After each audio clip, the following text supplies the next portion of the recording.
지난 주일에 고린도전서 9장 22절에서 바울 사도께서 전도의 대원리, 선교의 대원리를 우리에게 가르쳐 주셨습니다. 파신, 전도는 모든 사람에게 하는 것입니다. 남녀노소, 빈부, 귀천, 흑인, 백인 할 것 없이 남반구에 살든지 북반구에 살든지 상관없이 모든 이에게 복음을 전해야 됩니다. 판토스, 모든 가능한 수단 방법을 총동원해서 영혼을 건지는 일에 최선을 다해야 됩니다. 세 번째는 판타, 모든 것이 되었다. 모든 사람에게 모든 가능한 수단을 총동원해서 모든 것이 되는 것, 이게 그리스도인이 살아야 할 삶입니다. passing to everybody라고 하는 말은 전도의 범위를 말하는 것이죠. 전도의 대상은 지구상에 사는 온 인류를 향한 것입니다. 해 아래에 있는 모든 인생이 예수 그리스도를 믿고 복음을 받아들여서 구원받고 하나님의 자녀가 되어야 합니다. 디모데전서 2장 4절을 다 같이 볼까요? 하나님은 모든 사람이 구원을 받으며 진리를 아는 데 이르기를 원하시느니라. 하나님은 모든 사람이 구원을 받으며 진리를 아는 데 이르기를 원하신다고 말씀했어요. 두 번째는 전도의 수단과 방법입니다. 판토스. 우리가 한 영혼을 건지기 위해서는 어떤 수단과 어떤 방법이라도 총동원을 해서 그 영혼을 뜨겁게 사랑하는 마음으로 복음을 전하여 그 사람이 예수 믿고 구원받게 해야 할 줄로 믿습니다. 고린도전서 10장 33절입니다. 나와 같이 모든 일에 모든 사람을 기쁘게 하여 자신의 유익을 구하지 아니하고 많은 사람의 유익을 구하여 그들로 구원을 받게 하라. 여기 중요한 말씀이 모든 일에 모든 사람을 기쁘게 하라 이렇게 되어 있어요. 우리는 할 수 있으면 이웃의 선익을 구하는 하나님의 자녀가 되어야 할 줄로 믿습니다. 어떻게 하면 나의 이기적인 껍질을 벗고 나와서 이웃에게 조금이라도 보탬이 되고 공동체에 선익을 끼칠 수 있을까? 디트리 보네퍼라고 하는 신학자는 그리스도인은 타자를 위한 존재다, 아주 유명한 말을 했어요. 어떻게 하면 나 중심의 삶이 아니라 이웃을 배려하고 존중하는 삶이 될 수 있을까? 우리는 모든 수단을 강구해서 이웃을 섬기는 그런 삶을 살아야 할 줄로 믿습니다. 이제 가장 중요한 말이 판타, 모든 것이 되었다고 하는 그런 말이에요. 모든 사람에게 모든 가능한 수단을 동원해서 모든 것이 되었다. 그래서 결정적으로 중요한 것은 모든 것이 됐다고 하는 말이 무슨 뜻일까요? 바울은 그런 이야기를 합니다. 나는 유대인들에게 복음 전할 때는 유대인처럼 되고 율법 아래에 있는 사람들에게 복음 전할 때는 율법 아래에 있는 사람처럼 되고 율법 바깥에 있는 사람에게 복음 전할 때는 율법 바깥에 있는 사람처럼 됐다.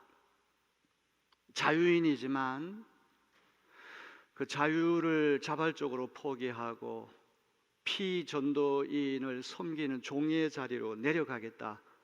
바울 사도가 유명한 고백을 했잖아요. 여기 네 가지 그룹을 들고 있는데 제 생각에는 바울이 네 번째 약한 자들을 이야기하기 위해서 세 그룹을 이야기한 것이 아닌가. 바울의 관심은 약한 자들. 나는 약한 자들에게 복음을 전할 때 약한 자가 됐다. 이 바울 신학에서 너무나 중요한 개념이 약한 자라고 하는 개념이에요. 제가 로마서 강해를 2년에 걸쳐서 100번 이상을 로마서 16장 가지고 설교했는데 두 번째 그 책을 쓸 때 책 제목이 강한 자 대 약한 자입니다. 굉장히 중요한 개념이 약한 자라고 하는 개념이에요. 흥미롭게도 바울의 논리대로 한다면 나는 강한 자들에게는 강한 자가 됐습니다. 이렇게 말을 해야 될 때 그렇게 말을 안 하거든요. 나는 부자에게는 부자가 돼서 복음 전합니다. 권력 있는 사람에게는 권력 있는 사람처럼 됩니다. 이런 말을 안 해요. 약한 자들에게는 약한 자가 됐다, 이런 말을 하거든요. 강자와 약자라고 하는 개념은 우열 관계에서 발생하는 개념입니다. 사장님이 강자고 직원은 약자가 되겠죠. 그러나 바울이 얘기하는 것은 직책이나 신분에 따라 가지고 기계적으로 강자와 약자가 결정된다, 바울과 같은 대석학이 그런 이야기를 할 일은 만무하죠. 누구도 강자가 될 수 있고 누구도 약자가 될 수 있어요. 우리가 믿음의 영역을 한번 생각해 볼까요? 사장님이라고 해서 항상 믿음이 성숙한 강자가 됩니까? 오히려 믿음이 연약한 약자가 되고, 직원이 믿음이 성숙한 강자 자리에 올라갈 수 있어요. 경제도 마찬가지죠. 건강도 마찬가지죠. 험악한 인생을 살다 보면 누구나 다 약자로 굴러 떨어질 수가 있는데, 바울은 약자들에게는 나는 약자가 돼서 낮은 종의 자리로 내려와서 그를 섬기는 자세로 복음을 전하겠다. 이것이 예수 정신이 아니고 무엇입니까? 예수님은 최고의 강자지만 가장 약한 자의 모습으로 이 땅에 오셨어요. 만물을 지으시고 우주 만물을 통치하시고 주관하시는 만왕의 왕, 만유의 주이신 예수 그리스도께서 사내를 알지 못하는 열 서너 사목을 수천여의 태 속에 자궁의 콩알만큼 적어지시고, 황금 요람에 누워도 부족한 예수님이 짐승이 잠자는 축사에 짐승의 밥통 안에 들어가 계신다. 흉악범을 처형하는 십자가에 하나님의 아들이 못 박힌다. 가장 강자지만 가장 연약한 자의 모습으로 이 땅에 오신 것, 이게 성육신의 정신이고 케노시스, 예수 그리스도 자신을 비우는 비움의 정신이 아니고 무엇이겠습니까? 저는 이 약한 자들에게 약한 자가 됐다고 하는 이 말씀이야말로 그리스도인의 정체성을 집약한 그런 말씀이라고 확신합니다. 강자들에게는 강자가 되고 권세자들에게는 권세자가 되고 부자에게는 부자가 되고, 이렇게 얘기 안 해요. 예수님이 강자지만 약자로 내려오셔서 섬기는 종의 모습을 보여주신 것처럼 예수 정신이 고스란히 바울에게 계승이 되어서 바울 역시 이 말씀을 하고 있는 것입니다. 여러분, 우리 빌립보서 2장 5절로부터 8절을 다 같이 한번 볼까요? 곧 그리스도 예수의 마음이니 그는 근본 하나님의 본체시나 하나님과 동등됨을 취할 것으로 여기지 아니하시고 오히려 자기를 비워 종의 형체를 가지사 사람들과 같이 되셨고 사람의 모양으로 나타나사 자기를 낮추시고 죽기까지 복종하셨으니 곧 십자가에 죽으심이라. 세상의 논리는 강한 자들에게는 강한 자로, 아니 약한 자들에게는 강한 자로, 이것이 세상의 논리지만 그리스도인의 논리는 물이 아래로 흘러가듯이 우리의 구세주이신 그리스도 예수께서 친히 본을 보여주신 그대로 약한 자들에게는 약한 자로 내려가 그를 섬기는 자세로 복음을 전하는 것, 이것이 그리스도인의 정체성이며 전도자, 선교사의 정체성임을 우리는 한시도 잊지 말아야 할 것입니다. 자, 오늘 이제 고린도전서 우리 9장의 마지막 부분을 읽었습니다. 자유와 권리에 대한 말씀을 쭉 하다가 이제 오늘 결론을 어떻게 맺느냐, 대단히 중요한 말씀입니다. 고린도 교인들에게 권면하고 자기 자신에게 엄하게 다짐하는 그런 말씀으로 끝이 나요. 여기 바울은 운동 경기를 비유로 들고 있습니다. 바울이 활동하던 2000년 전에는 아테네에서 4년마다 올림픽이 열렸어요. 고린도와 같은 대도시에도 올림픽 비슷한 경기가 열렸는데, 특히 고린도에는 이스트미아 경기라고 하는 올림픽과 유사한 경기가 2년마다 열렸다고 그래요. 올림픽은 4년마다 열리는데 고린도에서 열린 경기는 2년마다 열렸다고 합니다.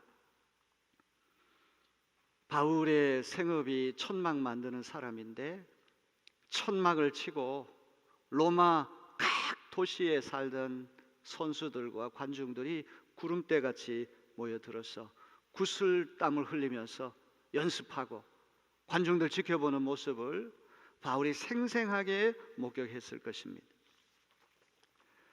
고린도 사람들이라면 누구나 다 이스트미아라고 하는 올림픽과 유사한 2년마다 열리는 운동 경기를 다 합니다. 시청각 효과를 높이기 위해서 운동 경기를 비유로 들어가지고 그리스도는 어떤 삶을 살아야 되는가를 가르치고 있어요. 먼저 고린도 교인들에게 어떤 권고를 합니까? 우리 24절을 다 같이 볼까요? 경기장에서 달리기 하는 사람들이 모두 달리지만 상을 받는 사람은 하나뿐이라는 것을 여러분은 알지 못합니까? 이와 같이 여러분도 상을 받을 수 있도록 달리십시오. 올림픽 경기가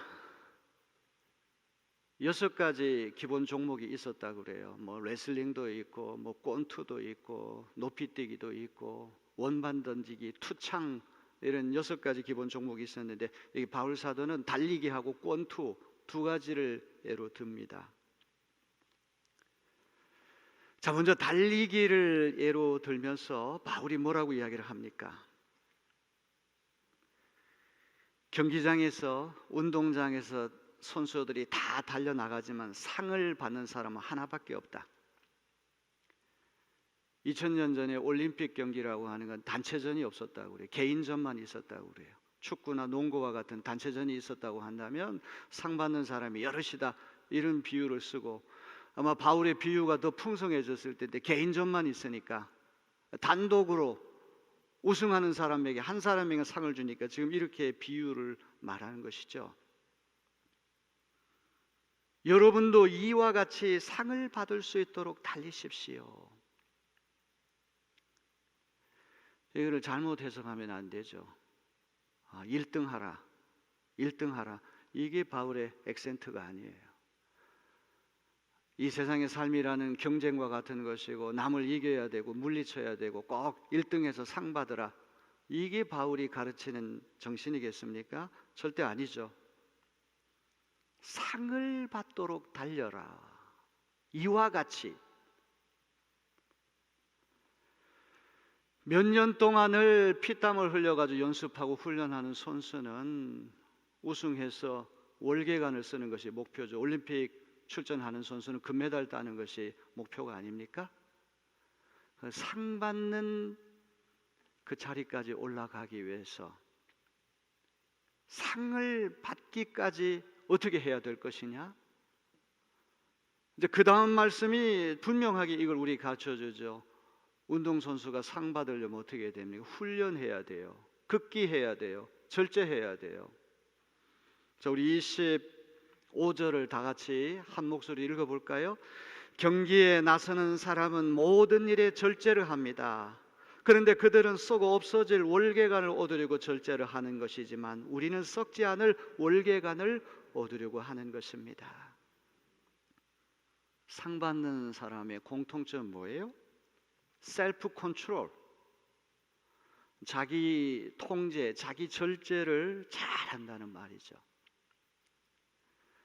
권투나 레슬링과 같은 경기는 체급이 있어가지고 체중을 감량하거나 증량을 잘 해야 됩니다. 먹고 싶은 거 다 먹고 놀고 싶은 거 다 놀고 이렇게 절제 안 하면 출전 자체를 할 수가 없는 것이고 우승할 수가 없어요.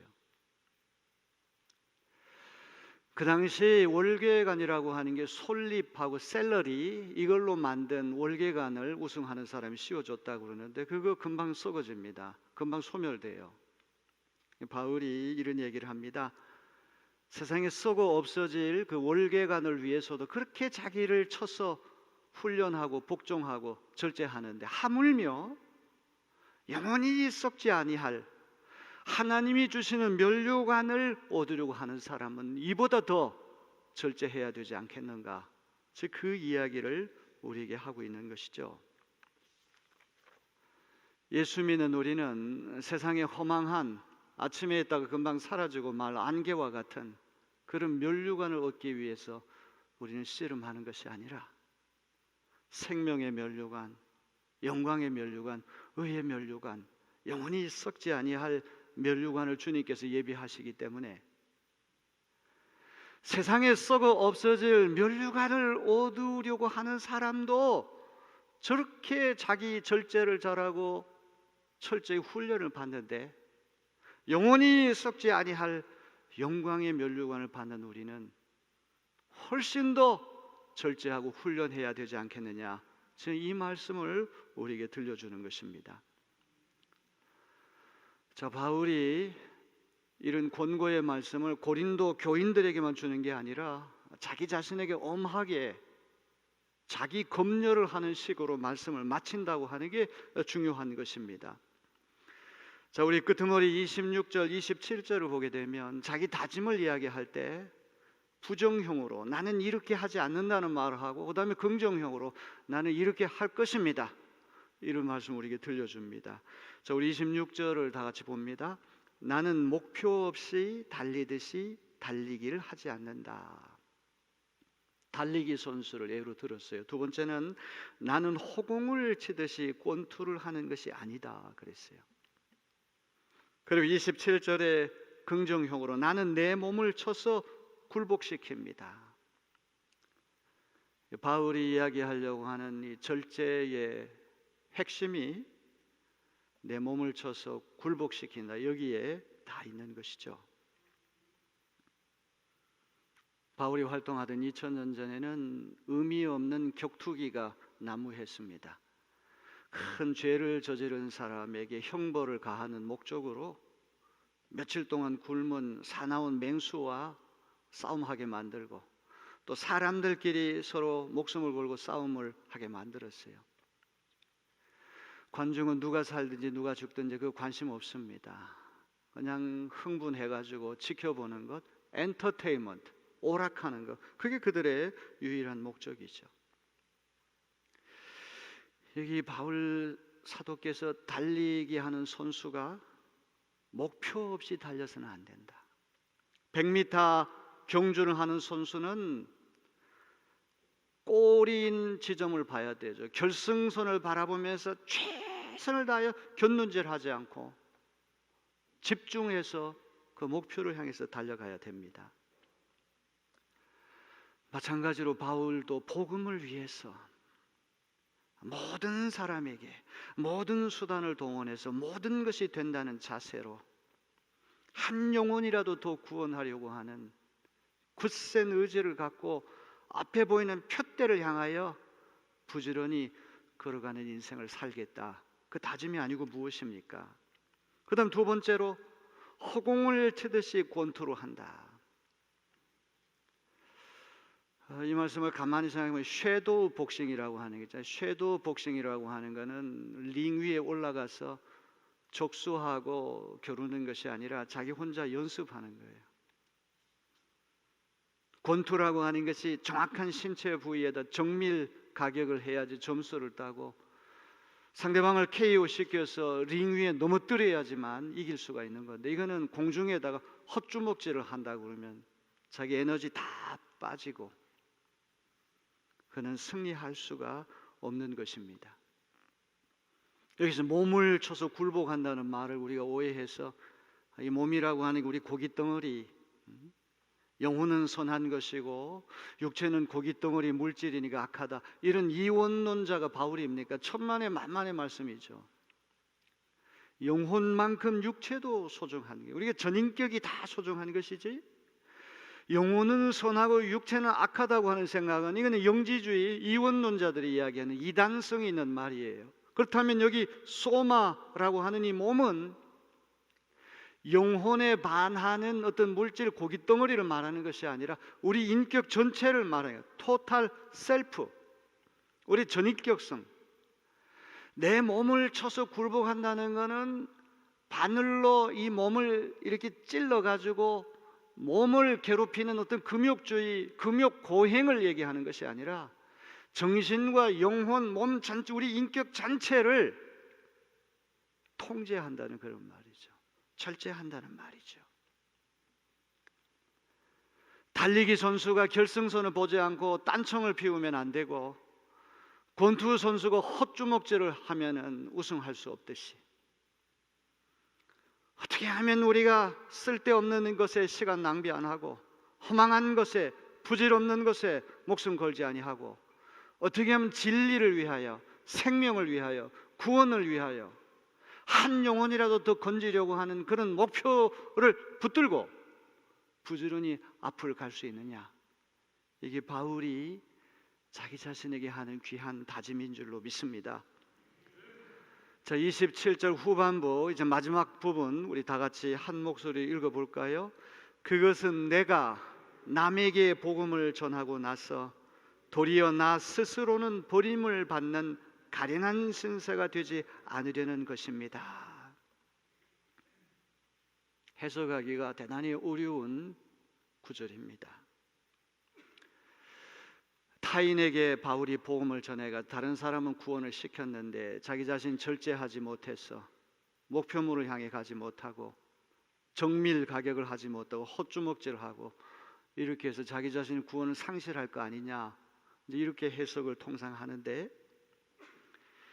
여기 버림을 받는이라고 하는 이 형용사가 도키모스라고 하는 말, 헬라 말로 그리스말 도키모스라고 하는 말인데, 도키모스라고 하는 말의 반대예요.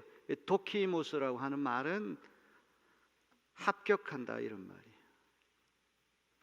인정받는다는 이런 말이에요. 그러니까 아가 붙어서 도키모스 그러면 인정받지 못한다, 합격하지 못한다, 실격패를 당한다 이런 뜻이에요.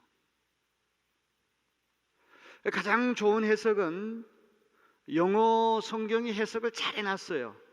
상을 받기에 자격 미달이 된다 이렇게 번역을 해놨어요. 이게 가장 좋은 번역이 아닌가 싶어요. 구원을 상실하는 게 아니라 다른 사람에게는 복음을 전해서 예수 믿게 하고 구원받게 하고 그런 많은 좋은 일을 했는데 정작 자기 자신에 대한 통제를 제대로 하지 못해서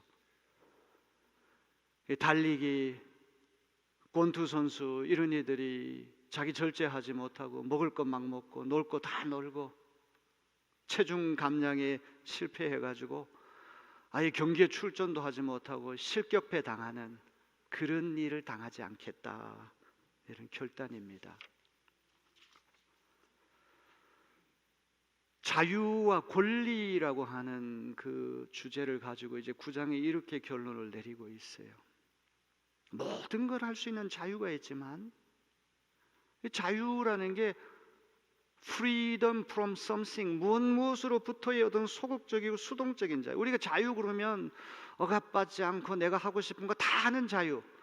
그러나 바울이 얘기하는 freedom for something, 무엇을 위한 자유, 하나님을 위한 자유, 이웃을 더 잘 섬기기 위한 자유. 내가 모든 거 다 할 수 있는 자유가 있지만 이웃을 배려하고 존중하는 마음으로 기꺼이 내 자유를 내려놓겠다. 이게 아름다운 자유인의 정신이 아니고 무엇입니까? 권리, 의무와 책임은 등한시하고 자기가 찾아 먹을 권리만 이야기하는 그 그리스도인의 정신이 아니죠. 얼마든지 고린도 교회의 설립자고 초대 담임 목사로서 생존권 보장에 대한 권리가 있고 재정 지원을 요청할 권리가 있지만 자기는 1년 6개월 동안 고린도에서 체류하는 동안에 천막을 만드는 자기 직장을 가지고 자기 먹을 거 자기가 마련해서 고린도 교회에 피해를 안 주려고 그랬다는 거 아니에요? 자본주의 경제 틀 안에 가지고 우리가 너 월급 주니까 너는 월급쟁이야, 우리 말 들어, 이런 정신으로 복음 전하면 안 되기 때문에 자기는 그 권리를 기꺼이 양도하겠다 이 얘기 아닙니까? 자유를 포기하고 권리를 양도하는 것은 달리기 선수나 권투 선수가 상을 받기 위해서 부단히 자기 몸을 쳐서 절제하고 훈련하는 이것 없이는 안 된다, 이 말이에요. 사랑하는 성도 여러분, 우리 감리교회 존 웨슬리 목사님은 훈련을 잘 시킨 분이에요. 18세기 당대 최고 가는 부흥사는 조지 휘트필드라고 하는 분인데 얼마나 설교를 잘했던지 6만 명씩 모여가지고 히랍의 비극인 메소포타미아 메라고 하는 말만 해도 호주머니에서 수건을 꺼서 눈물을 훔치고, 조지 휘트필드가 설교할 때는 호주머니에 돈 많이 넣고 가면 안 된다. 왜? 양말 속에 숨긴 비상금까지 다 털어가지고 헌금하고 싶은 마음이 생긴다는 게. 연극 배우 출신이고 제스처 뛰어나고 목소리 좋고 좌중을 압도하는 그야말로 세계 최고 가는 부흥 강사가 조지 휘트필드인데, 그분은 일세를 풍미하는 대부흥사로 그치고 돌아가신 다음에 그를 따르는 세력들이 다 흩어졌지만 존 웨슬리는 오늘날 8천만 명이나 되는 이들이 그분을 따르지 않습니까? 비결은 어디에 있습니까? 훈련을 했다는 훈련. 하고 싶은 거 다 하고, 우리가 새벽 기도를 90일씩 하는 게 다 훈련하는 거 아닙니까? 이런 훈련이 된 사람은 90일까지 했는데 40일 그거 아무것도 아니야. 오늘날 우리는 너무 절제하고 자제하고 훈련하는 그리스도인이 아니라고 하는 것. 다 넘어지잖아요. 무력에 넘어지고 뭐에 넘어지고 부질없는 것에 넘어지고 쓸데없이 시간 낭비하고. 오늘 바울이 주시는 귀한 권고의 말씀을 마음에 잘 새기고 100m 경주하는 달리기 선수가 결승선을 바라보며 최선을 다해 앞을 달려가듯이 링 위에 올라간 권투 선수가 정확하게 정밀 가격을 해서 상대방을 이길 수 있는 그런 우리가 하나님의 자녀들이 다 되시기를 주님의 이름으로 기원합니다.